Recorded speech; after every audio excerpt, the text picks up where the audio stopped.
Welcome, everybody. Welcome to episode number 91 of Fraternity Foodie. I am your host, Mike Ayalon, CEO of Greek University. We call these episodes Fraternity Foodie because there is nothing like great food to bring people together. Today, we are going to be talking about physical disabilities on college campuses. And we have with us today two longtime friends of mine, Shawn Humphrey and Joe Landicho. And these are guys that I've known for a very, very long time.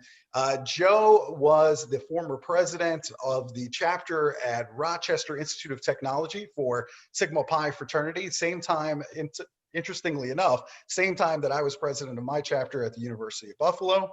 And then Shawn, I met, he was the president over at Carleton when I was a volunteer for Sigma Pi fraternity, helping out some of the chapters in Canada. And I got a chance to work with him when he was president of his chapter. So I'm honored to have both of you here to kind of talk about your experiences in terms of physical disabilities on college campuses. So I'm really excited that both of you are here today. Thank you so much for joining. I really appreciate it. Yeah, no problem, Mike. Thanks for having me, Joe. Excellent. Or excellent. Joe, Mike. Wow. Whatever your name is, it's fine. It's okay. It's all good. So Shawn, so obviously you were chapter president of Sigma Pi at Carleton, and you use a wheelchair. As somebody who has a physical disability, I want you to talk to the audience a little bit about, let's call it the three most important characteristics you believe that a student who has a physical disability should be considering when they select a university. Yeah, for sure. Well, I think I'll go for the low-hanging fruit and the most obvious, and that's you want to make sure that the campus and the space is going to be accessible enough. That was definitely a consideration I had when I went to Carleton. I got accepted to both University of Ottawa and to Carleton U here in Ottawa, Ontario. And one of the things that drew me to Carleton was just the access of the physical space. It was better and easier than Ottawa U. One of the big things is we have over 5 miles of underground tunneling over the campus, and all the buildings are connected that way. And it's quite nice during the winters we have here. So that was a big one. So I would say that'd be the first big one. Second would be, I would say, the support system that you can get from the university. I'll use Carleton again as an example. We have the Paul Menton Center. It's the Center for Students with Disabilities. That can range. It's a wide range, right? Disability is a very wide-ranging topic. It can be hidden or obvious, like my disability. But I was pretty blessed to have very good support through that program. I didn't use it properly all the time, but that is 100% on me. That is not a them problem. That was a me problem. But that would be another one: is look at the support systems, look at the accommodations they'd be willing to give you, whether academically, whether physically, stuff like that. Third, those are usually my two go-tos. But you had to give me a third. Honestly, I would say you have to be thinking about proximity to your home base. During COVID, that's a different topic. There's a lot of distance learning that's being either built upon or forced upon universities right now. So that is better for accessibility because you're not actually present. But I would say that ease of getting home if you need to could be an important thing to think about. I'm not saying you can't be out of state or out of province, but maybe going to Australia might be a bit bigger of a jump with air traveling, just the physical distance. So those would be probably my three things: access on campus, access to learning and other accommodations, and then physical distance to home. Yeah, those are all really good. I think about weather too. Obviously, Carleton, Buffalo, Rochester. I mean, these these cities get hammered with snow, but you're right. All of those Hmm. underground tunnels that were built on all of these various campuses make it very easy for you to get around between buildings on campus. So that certainly helps. And that's Joe, a good point too. yeah, Sorry, like my dream school was Arizona State. That's where I wanted to go. right. But that school, as nice as it is, that's an expensive school out of state. So Mhm. That's another staying local consideration. was a better option. But Yeah. yeah, weather's an also thing. Yeah. Sure. So, Joe, you chose Rochester Institute of Technology. And of course, I spent many days and nights on your campus as an undergraduate since Buffalo was only 60 miles away. But I will tell you this, RIT has incredible students, beautiful campus. Many of the students that I was friends with on that campus, I'm still close with today, follow them on Facebook, message each other all the time. I'm just curious, what was RIT's community and resources like in the 1990s for students who had physical disabilities? And I'm wondering if you're seeing that improve over time. So I would say it wasn't great. I was actually one of the first students to be in a wheelchair at RIT. Um, and Mike, I don't even know if you know, in my first year is when I was in my accident, my car accident. Mhm. So I started as someone not in a wheelchair. When I returned the next year, in '93, yes, we had the American with Disability Act, but it's not like, okay, now we have this law and there's ramps everywhere and everyone knows. And even the university didn't know what to do. They actually called me and called my parents to go, what do? We don't know what to do. So the newer buildings, they had doorways wide enough. The current buildings, even in the dorms, you could not get in many of the doors for it. There was not a lot of signage on where a ramp would be. You would have to ask. I would get to a classroom and the teachers would go, I think there's another entrance in another part, or can we help you up a step or not? Um, that being said, there were people to help, and you really have to be your own advocate and say like, they're not clearing the snow. I can't get through all of this snow. What's the easier way to get around these things? And I returned maybe 2 or 3 years ago, and all the new buildings, were up to code and well marked, and you know how to get in and out of them and everything. Much easier to get around. Much more accommodations. Even when I was there, they started renovating the buildings. All the doorways were wide enough. All the ways in and out. In the fraternity house I was in, they didn't have a ramp the first 3 years I was there. And then they added a temporary ramp at 1 year, and then about 2 years after that, they added a permanent ramp. So it took some time, across the board, whether it be on the dorm side, in even the sporting venues, the cafeteria, uh, and the classrooms. It took some time in. You had to go and you had to tell people if you don't say anything, no one necessarily will do it for you. You'll have to tell your teacher, the ombudsman, your dean, whoever would hear. And if they wouldn't hear, nowadays they have these outreach programs that help with people specifically with disabilities that you can go to, that they can accommodate you. And they usually do that without a problem. Mhm. I'm so happy that we're talking about this because you can see that significant progress has been made. So I think that's something that we should all be grateful for, that we're making progress, we're moving in the right direction. I'm really happy to see that. I think that historical perspective is really important. Shawn, talk to me about accommodations. What accommodations are helpful for wheelchair users that are looking to get involved in campus activities and clubs? Because you were very active in all of those things on campus. Yeah, thanks, Mike. On campus, so I was the clubs commissioner for a couple of years at Carleton, and so we had to, this is something that came across our desk quite frequently, and it was actually nice because I actually knew how to help with these kind of situations because I, had to deal with it myself. But it also stretched me as well because there are people that have different levels of disability and different levels of access requirements. Um, one of the things that we really pushed for was if you needed to be off campus, what kind of accessible transportation was required and available. We ended up getting a deal through a local transportation company to get buses that were accessible as an automatic addition to a fleet if we needed it for a larger say for a game or something like that. But it's just making sure that people have a checklist of is the venue accessible, is the restaurant, the gaming place, whatever it is it accessible? Making sure you have volunteers that can help out.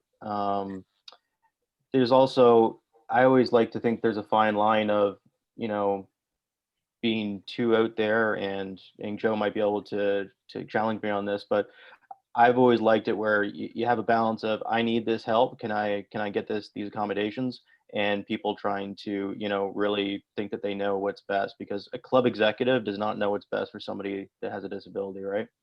So I want to see the willingness to help, but also want to see like a two-way street to find that accommodation. That's a big one. Make sure that a venue is accessible and that transport's accessible. You can go on and on. We could go really deep, which I don't think we want to. There's not enough time, but we can go really deep into, electronically on social media. How accessible do we want to be? That's again a pretty deep dive.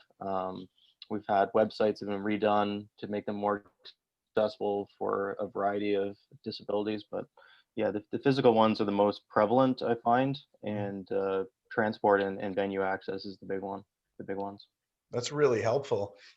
Joe, talk to us about what it was like for you joining Sigma Pi at RIT. And then I'm wondering also, as somebody who in your sophomore year, now you have the wheelchair. So I'm wondering, is there anything that would have made it easier for you? Is there anything that would help you to contribute more to the organization?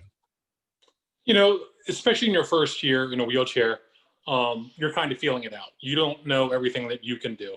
So, I may not know what I can do, but at the same time, the friends and people in the fraternity can ask, hey, do you feel comfortable doing this? So I felt comfortable right away going up a flight of stairs, but do they feel comfortable, bringing me up a flight of stairs? So, you have to do that properly, otherwise people can get injured. Right. But like just being able to have that conversation, and that can be a hard conversation of like, what can you do? What can't you do? What do you want to do? Don't assume that a person in a wheelchair can't or doesn't want to do something. I do things now that people think are crazy. I went skydiving, I done scuba, I do mountain biking, all sorts of things. So you may think like, oh, well, would you want to go to a concert? He's going to get smashed in that. You probably don't know. I get better seats than you do, and I get them at better prices too. So you invite us, I probably I can get better tickets than you, So it's really just having that conversation. So, hey, do you want to go? Like, okay, no, you can't play football with us, but you want to go watch anyway. Just because you can't play football doesn't mean you don't like football. You don't want to cheer on your friends on football and watch them play and have a beer with them or hang out with them. So, just invite them and see what their comfort level is. And sometimes they're not going to know their comfort level. And they're going to want to push their comfort level a little bit. And you can do that and say, like, are you okay with this? And, one of my friends had that talk with me. Is like, you know what? You're going to do this because you need to be more comfortable doing things outside of your comfort level. And who cares what anyone else thinks or says? And, and that got me more out there. So it's really just, I don't suggest going up to someone and just being like, hey, why are you in a wheelchair? What can I do? But, introduce yourself. I see we don't have a ramp. How can I help you get in? Things of that sort. That's really helpful. Thank you so much for sharing that. I really appreciate that. And now, Shawn, I know you're really close with your family, and you have lots of friends. You have this support system. I'm just wondering, is there anything that your family can do, anything that your friends can do to support people who have physical disabilities while they're in college? That's a good question. It was actually one of when you sent us the run sheet and the topic, the question topics, that was the one that I was thinking about a bit more than the others. And as much as it may sound funny, I don't know if I have the best answer for this. I think what I've noticed, and this is not so much in my case, but what I've noticed a lot is that there can be a lot of parents can get very concerned about their child, because they're essentially a child when they go to university still. When you're 18, you're just starting your adult life, and there can be a lot of overprotective parents, a lot of overprotective friends at times, and you've got to let somebody grow. Obviously, again, it depends on the person and their level of need, needs, but I think you got to let them grow. You got to let them stretch. You got to let them do that like they would in university anyway, right? And in terms of friends, I think it's just having the conversations like Joe said, and offering to help, asking for help, and doing that. I was involved in the fraternity like you guys, and I went to the games. I did all these things. You're right. It's easy to get good seats. I like having courtside seats when the Ravens play. It's great. Um, Probably wouldn't be getting those otherwise. So those kind of things are there. But yeah, I would say let your family member, let your friend grow as they need to anyway at that age, and just offer help. And they'll ask for help. Sometimes I would be a little slow to ask for help because I'm a little prideful sometimes. But eventually, when you get that comfort level of people, you can ask for help. They can help you, and it works itself out. But that's what I would say. Let them suss it out, and let them figure it out as they go. Right. That's really helpful. Thank you so much for that perspective. Now, Joe, what advice would you give to a college student who has physical disabilities and they're considering college? What advice would you give them? Well, I mean, it depends how close or how far they are from where they're living. Check it out online first. If they don't have a section, that has accommodations for disabled, and you call around and you can't find one, that may not be a great college for you because they may not have resources or may not be willing to. If they do, set up a tour. I'd say it's best to go there and look at everything, not just the dorms, but think about how you're going to get from the dorms to the academic side and to all your classes, and not just with your chair, but with your laptop or books or whatever you need to take with you. And do you need to get back somewhere for lunch, or are you going to make lunch? And you're not going to live in the dorms, or you may not want to live in the dorms the whole time. So where do people live off campus? Do they live in apartments? Do they live downtown? What what are the logistics of that? And if some people do drive, some people don't drive. If you don't drive, is there a good public transit system to get you there?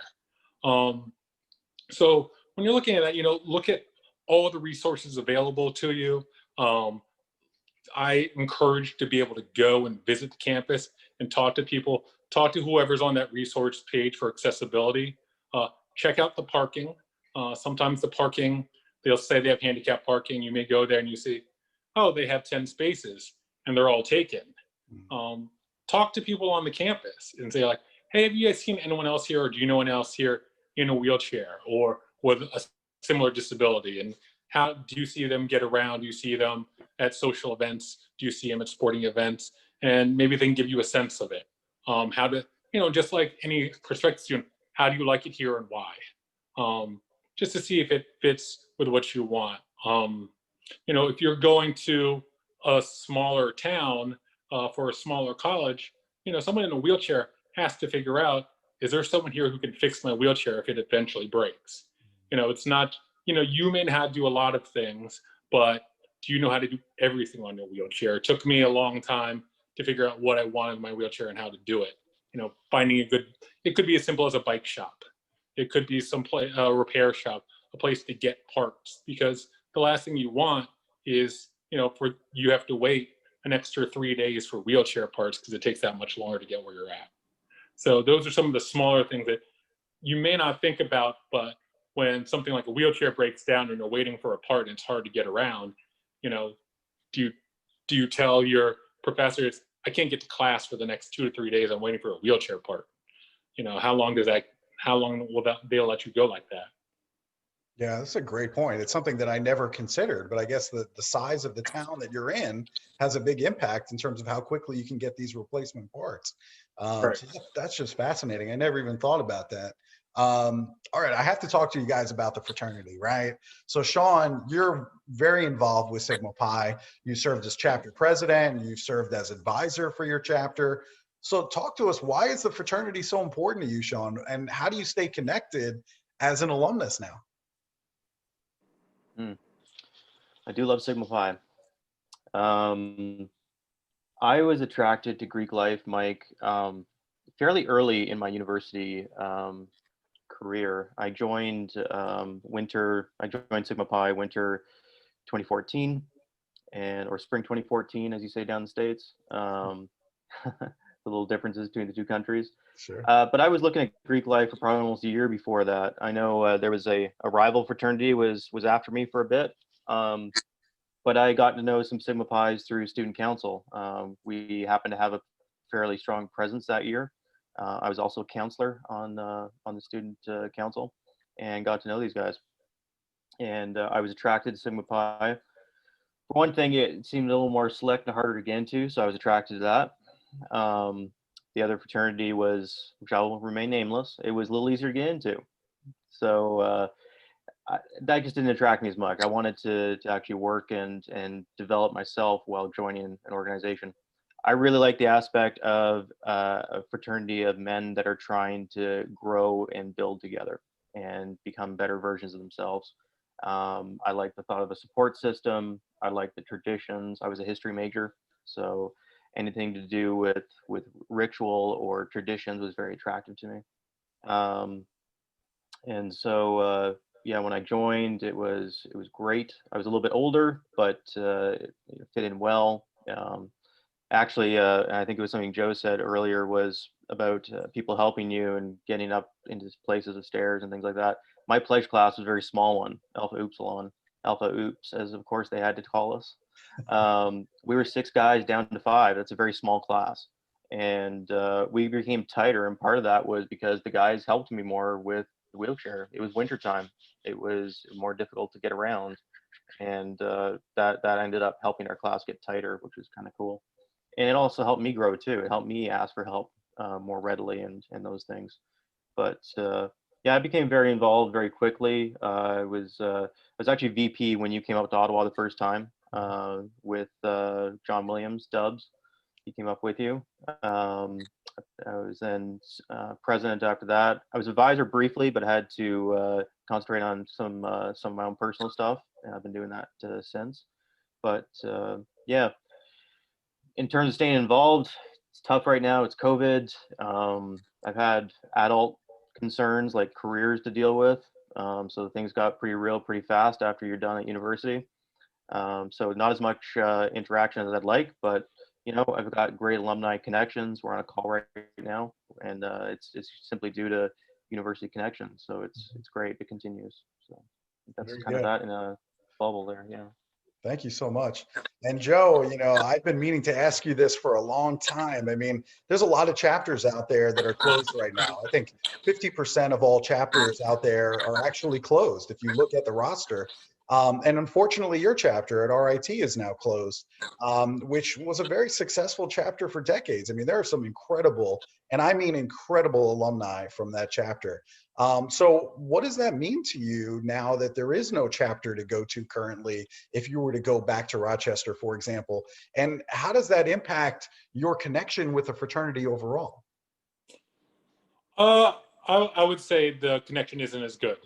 You know, I still have memories of when I was an undergrad and, you know, we had our alumni weekend, and, you know, you could have 30, 40, 50 alumni coming to alumni weekend with, you know, a membership of 50. So you have over 100 people there, and it's great. And then, you know, now we don't have that chapter there. I go back to the campus, we kind of look at it, and, you know, but the campus has changed also and overall. So, you know, I don't blame the chapter for closing, because just the times have changed on campus, and you know, we didn't change quite as fast with it. But we still keep in touch, whether it's in person. You know, during this pandemic, it's been more in Zoom calls, all social media in general. But there is a disconnect with the fraternity in general. You know, we talk.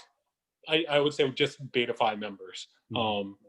But, my span was there for 7 years. And then, I kept coming back for maybe a year or two after. So I know quite a few people, and we keep in touch with a lot of those people. A lot of those people are in the same industry as I am also. So it is harder to keep in touch. And, as you get to be an adult, as Shawn said, you have more and more responsibilities and priorities. And it's hard trying to get a lot of alumni together because we all have those same responsibilities now. We're not 20 something, hey, come up for a bender on a weekend. Although we still would want to do that, we're still trying to figure that out and feel that how that's going to happen. Yeah. That's really interesting. I would say that hopefully we do get back to Beta Phi. Hopefully we do get back to RIT at some point in the future, because I think the students are brilliant. I'm not just saying that because you went there. My sister went there. So there's a lot of people I know that are just brilliant minds that come out of there. So I'd love to have a presence there. I'd love for more men on campus to get that opportunity to be in the fraternity. So hopefully that day will come sometime soon. And I think that would help to bridge that gap. Once you have a presence back on campus, the letters are up on the, on the dorm or wherever, because they always were very generous about giving space to the fraternities. So I really appreciated that at RIT as well. I thought that was fantastic. If you're a fraternity at RIT, you can have space, dorm space. We'll put your letters up and away we go. So they were a very good campus to work with, I think, in that regard. Whereas the University of Buffalo, we really had none of that stuff. So we didn't have that opportunity. So let's talk about the workforce. I mean, since you guys are bringing that up, and I think it's a good point. Shawn, what challenges do you face in the workforce today? And what things do you look for in a potential employer? Sure. That was the one question when I saw it on your list. I was like, damn it. I don't know if we can swear on this or not, but I was like, damn it. Okay. We had to go there, Mike. My career is in a fun stage, to say the least, right now. I thought I kind of had it set. I was working with a nonprofit and as a research analyst, and we were for a lobby organization, and things seemed to be going very well there. We had membership was up, we had a lot of money, and then COVID-19 happened. I went from managing a $200,000 advertising budget one week to next week we don't have salary. Wow. So that happened pretty fast, and bounce back. Took a little time to recalibrate and bounce back. I've been working in long-term care. I will preface this by saying that I was laid off a week and a half ago, so I can't. There's only so much I can say. I do have a nice piece of paper beside me that stipulates that I signed. So I can't say too much, but let's just say that this may be a blessing in disguise as I've cooled off and thought about it. I was working in long-term care in an administrative role. That's a very difficult field to be in right now with COVID-19. The location that I worked out of had a large loss of life in the first wave, and it was very difficult. So, and I guess that transitions into what I would look for now. I have a lot more of when I was in school, I just wanted to make money, and I wanted to make all the money and do that. I still want to make all the money, but I have a much bigger appreciation for work relationships, and especially the types of leaders that I want to work with. And this last job was made more difficult because of that last point, and that was leadership. Actually made it very difficult. So I think for me, as I'm going forward, I am working right now a more temporary job in the film industry because that's continuing up here right now. And it's going well, but it's a temporary thing. So I'm looking at other job opportunities, and I think what I'm really looking for is for a place that really values their employees, pays them well, treats them well, because guess what? That makes better employees. It's very simple logic, and I don't know why some of these people don't get that. Some of these companies or VPs. you need to have you need to have not even a servant leader. I know there's a lot of buzzwords that get tossed around, but you need to have a leader that understands, that can get into the weeds of their employees and can just lead by example and value their people. And I'm looking for more of that now. I'd still like to get paid well, obviously, but I think that all goes together too. So that's what I'm looking for more now. Is I'm looking for places where I can have good leadership. Hopefully get onto a leadership team sooner than later again. That would be nice. But also be working with people that can mentor and help me grow in my career. And then I can do the same. Feel like I've grown up a lot this year. It's been a year, but that's what I'm looking for is, you know, work-life balance. I'm terrible at that. I'm absolutely terrible at that. I'm a bit of a workaholic, and I need to work on that myself. But I think leadership and valued employees is actually something that's really important to me now. That's a phenomenal answer, Shawn. Hopefully, this podcast will help you to get that position that you're looking for long term. But I think it's a phenomenal answer because you're really showing your progression in terms of when you graduated and what you thought you wanted versus what you really want, which took a little while to figure out, right? And I think all of us as alumni go through that, whereas many, college students that are listening to this right now, they think they know exactly what they want. The truth is you're going to find out over time. And that's going to change because your priorities change, right? So Exactly. that's really good. Now, Joe, you currently work for Merck as an associate director in packaging. So I'm wondering, how does your physical disability impact the way that you approach your job today? So it really doesn't affect it that much because, I work from a desk and, part of my job is we launch globally. So I can't be in Japan, Indonesia, Amsterdam, especially with the pandemic right now, to go to all those things. So we do a lot of things remotely, but there's still accommodations that need to be had. One example is they had handicap parking spaces, but they only had the handicap sign on them. They were not really handicap spaces and they were not wide enough. So I couldn't open my door. So I had to tell them, it's like, oh, so you have it marked, but I really can't get out of my car. So they had to accommodate me there. I had a desk there and it's like, okay, but during a fire alarm, there are steps to get to the point that I need to get to. So you have to find a new evacuation way, which is, not a problem, but these are like small things you have to think about.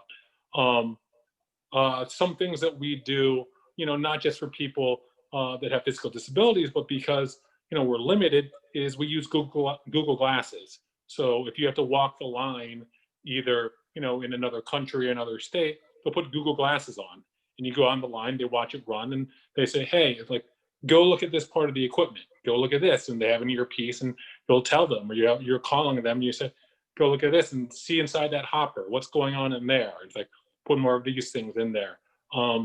When I'm physically able to go to the line, sometimes, people have to get on the floor underneath the machine to look, what's going on with it. And I'm obviously not necessarily going to do that to get on the floor and get back up.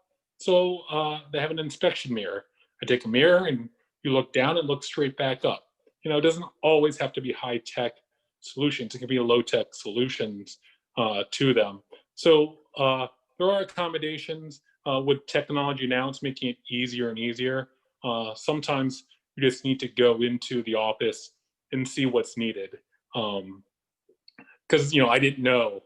I didn't really think about the fire exit until I got there. I was like, oh, I'm not going to go down that flight of steps. Like I really don't care if there's a fire or not, or a shooter situation. I'm going to go around a different way. And they have, for the most part, given me those accommodations pretty easily. Like so they weren't able to reline an entire garage for me, but they did move other people and give me a reserved spot.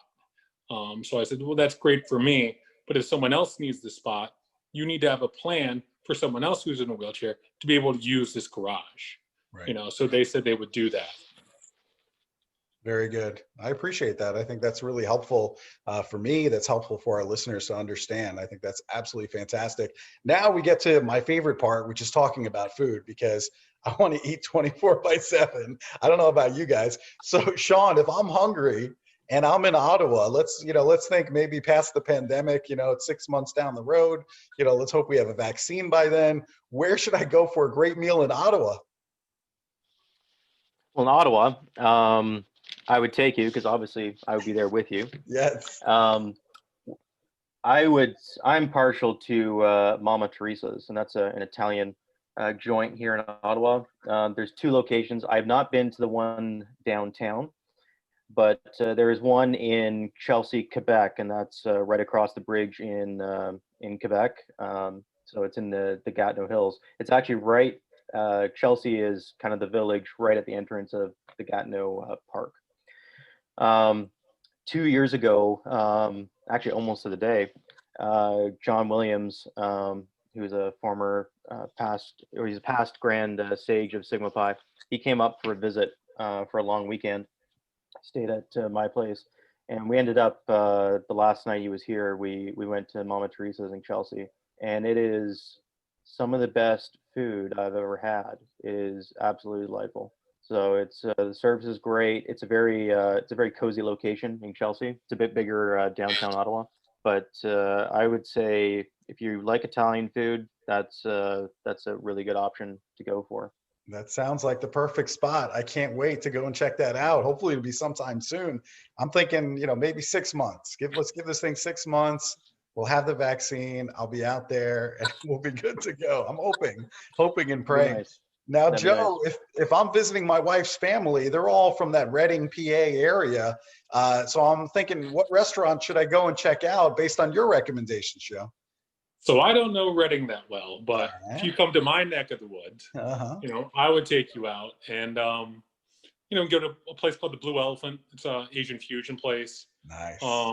It's really good. It's fairly new. And then also a place called The Avenue, which is a Caribbean restaurant, just down the street from there also. Just the only thing is, Mike, we can't have a repeat of what happened in Kutztown. So, I'm a little bit older and supposedly wiser by now. So we're not going to do that again. You've learned. No more liquid diets. You've learned. You're older, you're smarter, you're wiser, right. All of those things. And I think all three of us agree on that we're a little bit older and wiser today. A little bit. Trying. That's fantastic. That's absolutely fantastic. Well, thank you so much. I really appreciate all of your time here. I think this has been extraordinarily helpful. I think if you want to connect with either Joe or Shawn, you can certainly find them on social media. I know they use their Facebook accounts, and so you can certainly look them up there and get a hold of them, or let me know, and we can certainly follow up to make sure that everybody who's listening gets the resources, gets the help that they need. I just think it's so important. I've been blessed to know Shawn and Joe for many, many years. And I admire both of them. And, I just think they have so much information to share. I think that it's helpful because we need to attract more men, just like Shawn and Joe, into our organizations. Same thing can be said for sororities. There are some amazing people on these college campuses, men and women, that have physical disabilities, that have learning disabilities, and they're phenomenal members of our organizations. But, we have to make some accommodations. We have to figure out, how do we attract more men and women to our organizations that have these disabilities, and how we can make it easier. Because the leadership that both of these men have shown in their chapter is tremendous. So I just want to say thank you for everything that you guys have done on a chapter level, and even beyond. I know that you've dipped your toes into other areas too, regionally, even nationally, for the organization with Shawn.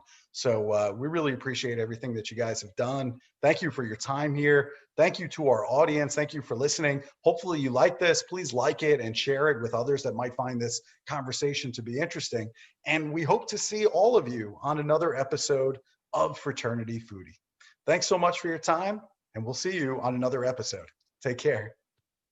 Thanks, Mike. Thanks, Mike.